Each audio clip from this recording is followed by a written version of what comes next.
Good morning friend, मेरा नाम हर्ष साक्य है।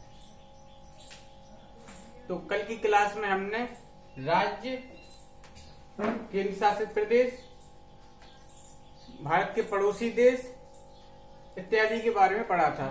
ठीक है, तो मुझे आशा है कि आपको कल की क्लास पसंद आई होगी। अगर आपने कल की वीडियो नहीं देखी तो आप कल की वीडियो देख लीजिए। कल की वीडियो का लिंक हम डिस्क्रिप्शन में डाल देंगे। ओके, तो आइए अपने लेक्चर को स्टार्ट करते हैं। हम स्टार्ट करते हैं भारत के चरम बिंदु से। ठीक है, चरम बिंदु मतलब भारत के उत्तर में सबसे लास्ट बिंदु कौन सा है, भारत के दक्षिण में सबसे लास्ट बिंदु कौन सा है, भारत के पूरब में और पश्चिम में सबसे लास्ट बिंदु कौन कौन से हैं। ठीक है, जैसे आप मैप में देख लीजिए। पहला है अपना इंदिरा कॉल। तो इंदिरा कॉल अपना जम्मू कश्मीर में पीओके में आता है। ठीक है, पीओके का फुल फॉर्म होता है पाक ऑक्युपाइड कश्मीर। ठीक है, इसकी राजधानी होती है मुजफ्फराबाद और ये सियाचिन ग्लेशियर के जस्ट बगल में स्थित है। मतलब इंदिरा कॉल सियाचिन ग्लेशियर में स्थित है। ठीक है, अब अगली बात करते हैं अपन कैप के मोरिन की। कैप के मोरिन भारत का सबसे दक्षिणी बिंदु है जो कि कन्याकुमारी में स्थित है। कन्याकुमारी तमिलनाडु राज्य का एक हिस्सा है। ठीक है, तीसरा है अपना किबिथु। किबिथु अपना भारत का सबसे पूर्वी हिस्सा है और यह अरुणाचल प्रदेश राज्य में स्थित है। ठीक है, तथा चौथा है अपना सरहद क्रीक। यह अपना गुजरात में स्थित है, वो भी गुजरात के कच्छ के रण में। इस पे भारत और पाकिस्तान का विवाद चल रहा है। ठीक है, तो आइए आगे बढ़ते हैं।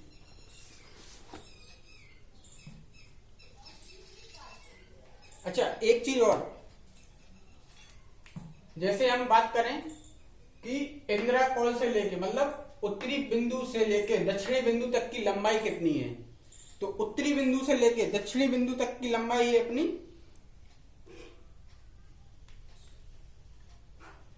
32-14 किलोमीटर तथा पूर्व बिंदु से लेके पश्चिमी बिंदु तक की लंबाई है अपनी 29-33 किलोमीटर।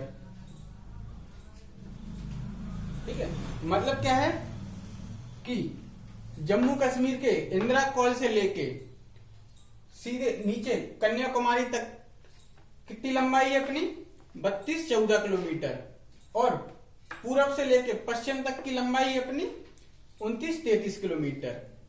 ठीक है, अब अगली बात करते हैं अपन भारत की स्थल सीमा की कुल लंबाई की। तो भारत की स्थल सीमा की लंबाई मतलब भारत की स्थल सीमा जो मतलब दूसरे देश की सीमा को टच करती है, मतलब बॉर्डर की लंबाई। अपने भारत की स्थल सीमा गुजरात से लेके कहां पर, यहाँ मेघालय त्रिपुरा तक खत्म होती है। ठीक है, तो यहां से लेके यहां तक की लंबाई कितनी है अपनी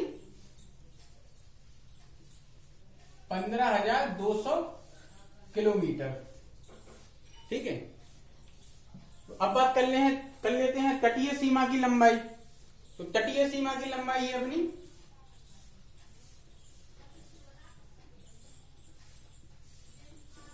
तटीय सीमा की लंबाई है अपनी 6100 किलोमीटर। ठीक है, तथा अब हम बात करते हैं कि मुख्य भूमि की द्वीपों को मिलाकर तटीय सीमा की लंबाई। मतलब अभी तक अपन ने यहां से यहां तक की ये लिया था तटीय सीमा। अब हम बात करते हैं इसमें अंडमान निकोबार लक्षद्वीप भी शामिल हैं, तो तटीय सीमा की लंबाई कितनी होगी, मतलब द्वीप को मिलाकर।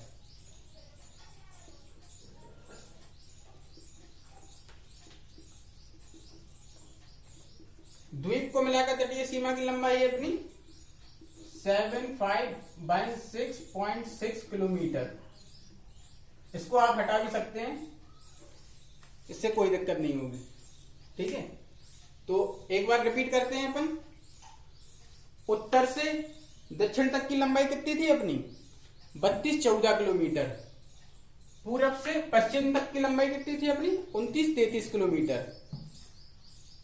सीमा की लंबाई 15,200 किलोमीटर। तटीय सीमा की लंबाई 6100 किलोमीटर। और द्वीपों को मिलाकर तटीय सीमा की लंबाई 75-16 किलोमीटर।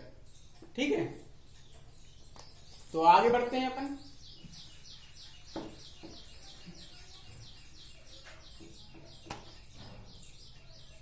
हम जानते हैं कि भारत के मध्य से एक रेखा निकलती है जिसे हम कहते हैं 23.5 डिग्री उत्तरी अक्षांश।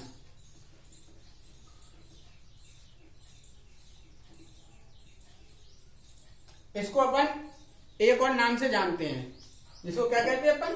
कर्क रेखा। तो कर्क रेखा भारत के मध्य से होकर गुजरती है, जो कि भारत को दो भागों में विभाजित करती है।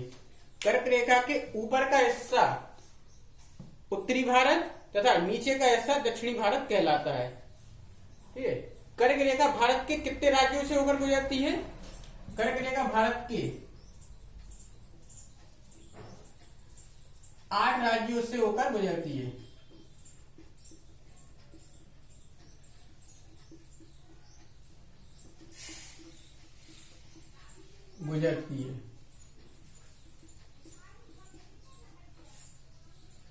ठीक है, अब ये 8 राज्य कौन कौन से हैं अपने?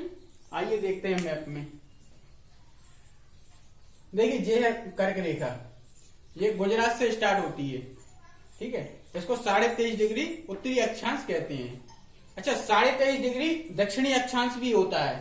23.5 डिग्री दक्षिणी अक्षांश को अपन मकर रेखा कहते हैं, पर अभी अपन कर्क रेखा पढ़ रहे हैं, तो इसी को आगे बढ़ाते हैं।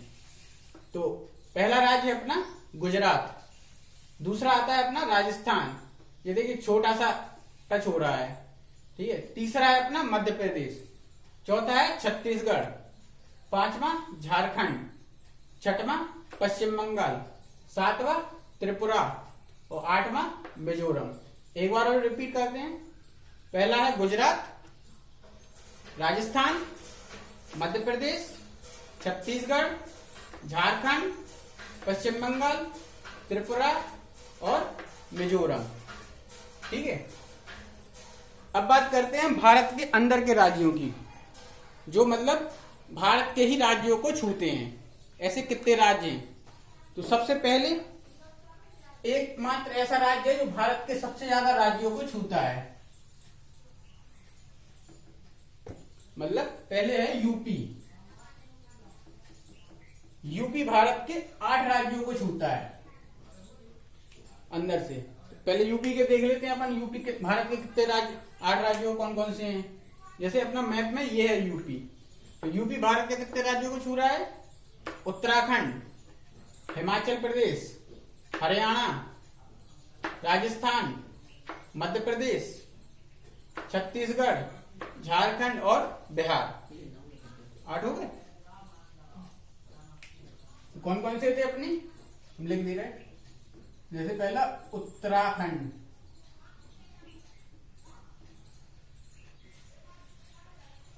दूसरा है अपना हिमाचल प्रदेश,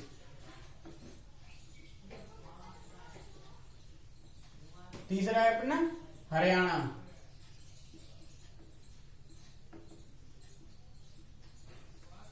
चौथा है राजस्थान,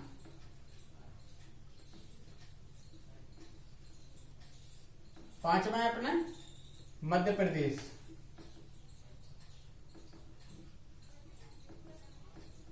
छठवां है अपना छत्तीसगढ़,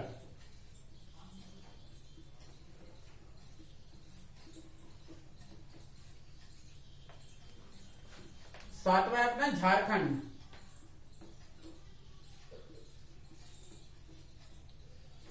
आठवां है अपना बिहार।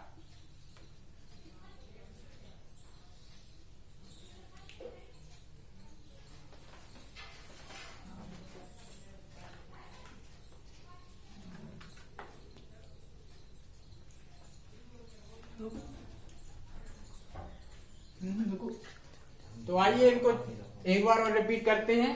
तो अपना पहला कौन सा था? उत्तराखंड, दूसरा हिमाचल प्रदेश, तीसरा हरियाणा, चौथा राजस्थान, पांचवा मध्य प्रदेश, छठवां छत्तीसगढ़, सातवां झारखंड और आठवां बिहार। इसके अलावा एक राज्य और है जो भारत के 7 राज्यों को छूता है। ठीक है, तो 7 राज्यों को कौन छूता है? असम। असम भारत के 7 राज्यों को छूता है। तो आइए इनको देखते हैं। तो 7 राज्य कौन से हैं? मैप में देखते हैं। देखिए ये है असम, ये पीला पीला दिख रहा होगा आपको। तो इसमें पहला राज्य अपना पश्चिम बंगाल, दूसरा है अरुणाचल प्रदेश, तीसरा है नागालैंड, चौथा है मणिपुर, पांचवा मिजोरम, छठवां त्रिपुरा और सातवां है मेघालय। तो एक बार इनको भी लिख लेते हैं। पहला है पश्चिम बंगाल, दूसरा है अरुणाचल प्रदेश,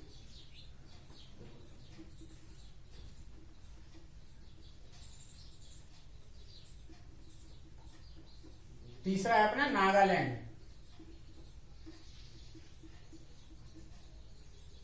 चौथा है मणिपुर, पांचवा मिजोरम,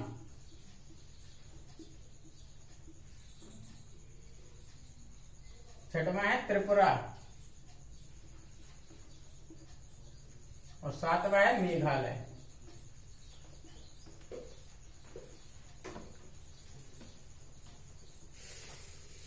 ठीक है, तो इनको रिपीट करते हैं। पहला असम कितने राज्यों को छूता है? 7 राज्यों को। 7 राज्य कौन कौन से हैं? पश्चिम बंगाल, अरुणाचल प्रदेश, नागालैंड, मणिपुर, मिजोरम, त्रिपुरा और मेघालय। आपको इसी क्रम में याद रखना है ऐसे। ठीक है, पश्चिम बंगाल से लेकर मेघालय तक। ठीक है, अब बात करते हैं भारत के ऐसे 2 राज्य हैं जो सिर्फ एक एक राज्यों को छूते हैं। ठीक है, और वैसे तो सब एक दो तो छुएंगे ही, तो वो आप मैप में देख लेना। ठीक है,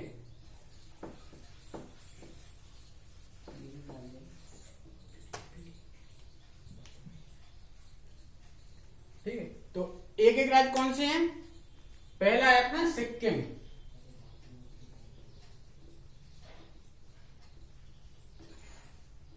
ये एकमात्र पश्चिम बंगाल को छूता है।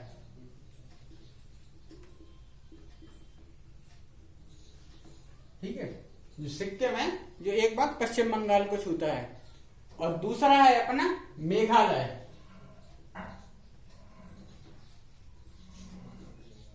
मेघालय अपना असम को छूता है। ठीक है, ये ऐसे राज्य हैं जो एक एक राज्य को छूते हैं।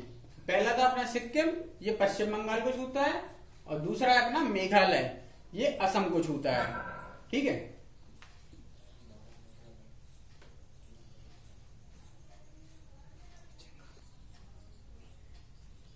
तो कल हमने आपसे कहा था कि हम भौगोलिक विभाजन स्टार्ट करेंगे आज। तो आइए भौगोलिक विभाजन को स्टार्ट करते हैं। भारत का भौगोलिक विभाजन।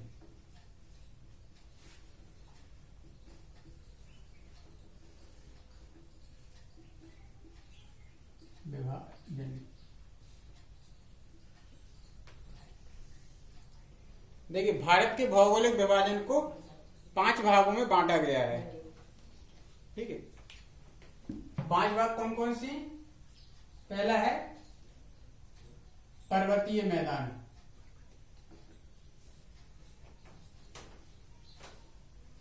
पर्वतीय क्षेत्र। दूसरा है अपना मैदान, तीसरा है अपना प्रायद्वीपीय पठार,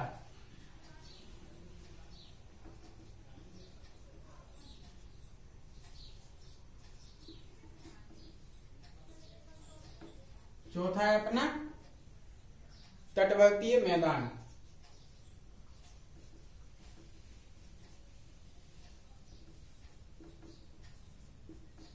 और छठवां है अपना द्वीप, सॉरी पांचवा है अपना द्वीप। ठीक है, तो एक एक करके अपन इनको पढ़ते हैं। ये भारत के प्राकृतिक मैप के हिसाब से बांटे गए हैं। ठीक है, तो जो 5 भागों में कौन कौन से हैं? पहला अपन पढ़ेंगे अपन पर्वतीय क्षेत्र, दूसरे में पढ़ेंगे अपन उत्तर का विशाल मैदान, तीसरा पढ़ेंगे प्रायद्वीपीय पठार, चौथा पढ़ेंगे तटवर्तीय मैदान और पांचवा पढ़ेंगे अपन द्वीप। ठीक है, तो स्टार्ट करते हैं पर्वतीय मैदान, पर्वतीय क्षेत्र से। तो भारत के पर्वतीय क्षेत्र को 3 भागों में बांटा गया है। 3 भाग कौन कौन से हैं? पहला है हिमालय,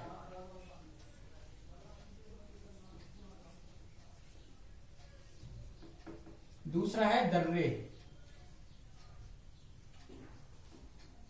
और तीसरा है अपना हिमालय विभाजन।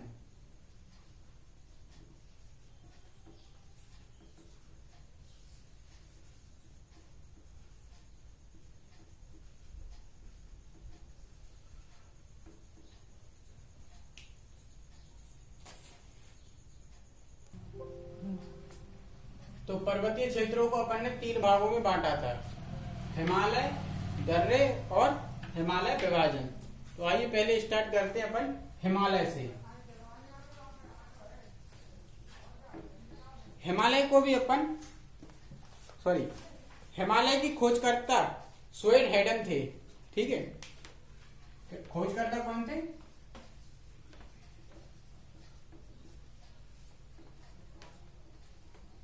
स्वेन हेडन।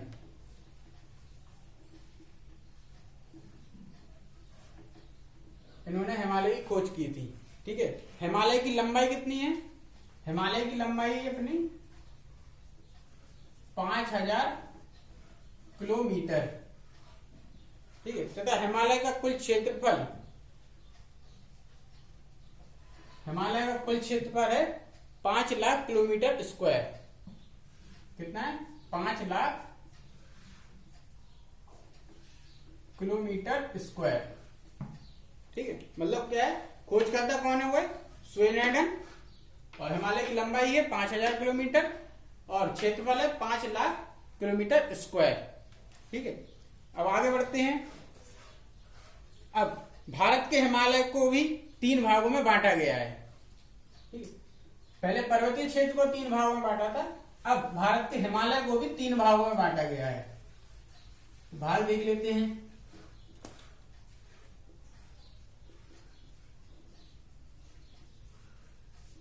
हिमालय को 3 भागों में बांटा गया है। पहला था अपना महाहिमालय,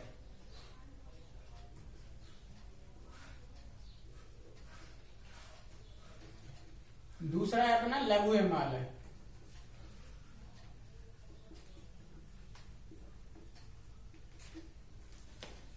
तो तीसरा है अपना शिवालिक श्रेणी।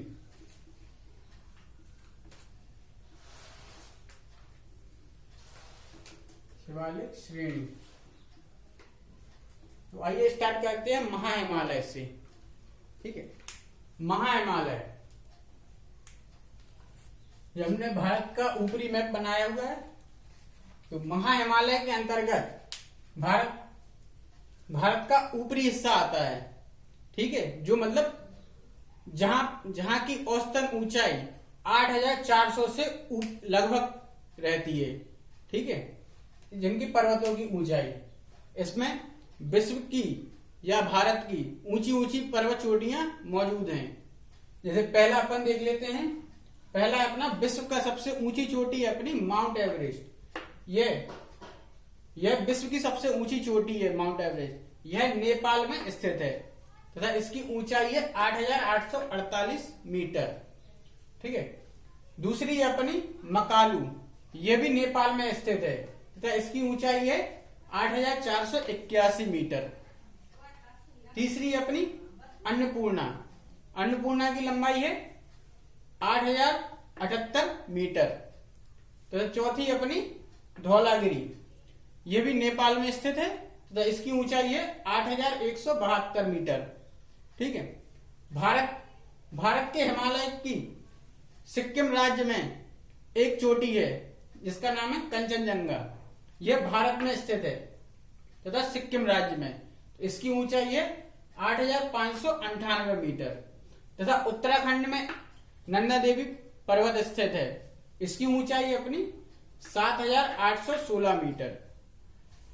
तथा भारत के उत्तर में एक चोटी स्थित है जिसका नाम है गॉडविन ऑस्टिन। इसको अपन केटू कहते हैं। यह भारत की सबसे ऊंची चोटी तथा विश्व की दूसरे नंबर की सबसे ऊंची चोटी कहलाती है। ठीक है। इसकी ऊंचाई है 8,611 मीटर।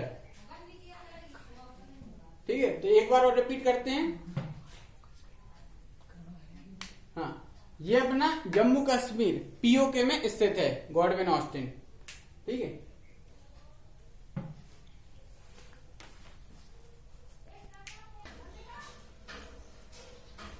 तो आइए अब भारत के हिमालय की दूसरे भाग को देखते हैं। दूसरा भाग है अपना लघु हिमालय। लघु हिमालय महा हिमालय के जस्ट नीचे का भाग होता है। ठीक है। लघु हिमालय जैसे अगर अपना ऐसे में चलते हैं ये हिमालय। ठीक है। तो जो ऊपर वाला क्षेत्र रहता है ये होता है अपना महा हिमालय। महा हिमालय के जस्ट नीचे लघु हिमालय का क्षेत्र आता है। इस क्षेत्र के अंतर्गत अपने जितने भी धार्मिक स्थल या घूमने वाली जगह जैसे कुल्लू मनाली, वैष्णो देवी हो गए, अपने बद्रीनाथ, केदारनाथ, जितनी भी घूमने वाली जगह हैं सब लघु हिमालय के अंतर्गत आती हैं। ठीक है।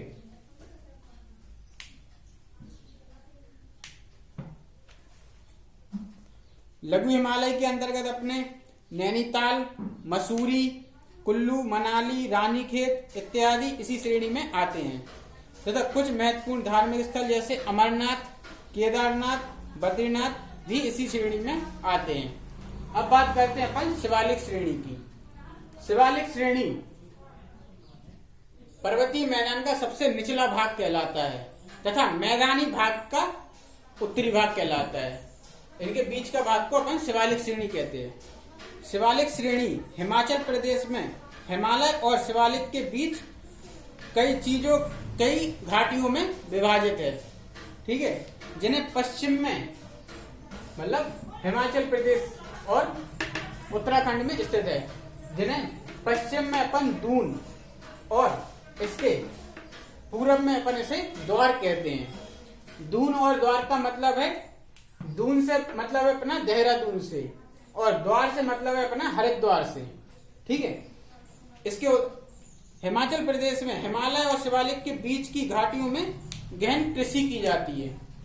इस क्षेत्र में मतलब यहाँ यह क्षेत्र अपना गंगा यमुना का मैदानी क्षेत्र है। मतलब यहाँ से गंगा यमुना का उद्गम स्थल है। ठीक है। तो यहाँ पे गहन कृषि की जाती है तथा यह घनी आबादी वाला क्षेत्र है। इसके निचले भाग को तराई का क्षेत्र कहा जाता है। ठीक है। यहाँ पे गहन कृषि की जाती है।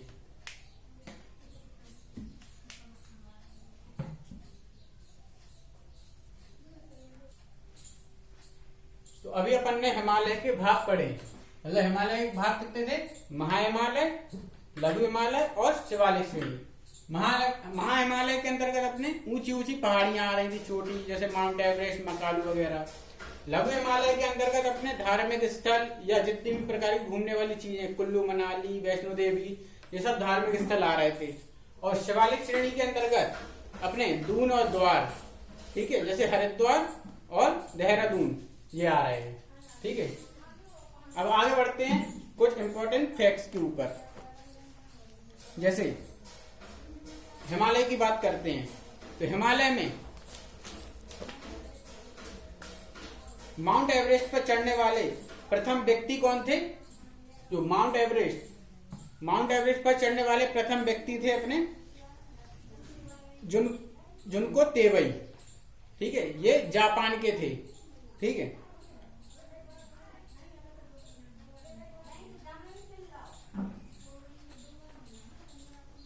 ये रहा। तो ये रहे आपके सामने कुछ इंपॉर्टेंट फैक्ट। जैसे पहला है अपना, माउंट एवरेस्ट पर चढ़ने वाले प्रथम व्यक्ति ये एडमंड हिलेरी और तेंजिंग नार्गे थे। एडमंड हिलेरी न्यूजीलैंड के थे और तेंजिंग नार्गे नेपाल के। ठीक है। दूसरे हैं माउंट एवरेस्ट पर चढ़ने वाली प्रथम महिला, ये थी जुनको तेवई। ठीक है। तीसरा है माउंट एवरेस्ट पर चढ़ने वाली भारत की प्रथम महिला, ये है बछेंद्री पाल। माउंट एवरेस्ट पर 2 बार चढ़ने वाली महिला है संतोष यादव। ठीक है, ये माउंट एवरेस्ट पर 2 बार चढ़ी थी। माउंट एवरेस्ट पर सबसे अधिक बार चढ़ने वाले व्यक्ति हैं अप्पा शेरपा, ये माउंट एवरेस्ट पर 22 बार चढ़े थे। ठीक है, और ये नेपाल के रहने वाले थे। माउंट एवरेस्ट पर प्रथम नेत्रहीन व्यक्ति एरिक बिन मेयर, ये नेत्रहीन व्यक्ति थे जो माउंट एवरेस्ट पर चढ़े थे। ठीक है। तो लास्ट है सबसे कम उम्र में चढ़ने वाले विकलांग महिला जो माउंट एवरेस्ट पर चढ़ी, वो है मालावात पूर्णा। ठीक है। तो गाइस आज की क्लास को यहीं समाप्त करते हैं। ठीक। और मेरी गुजारिश है कि आप चैनल को लाइक, सब्सक्राइब एंड शेयर करें। धन्यवाद।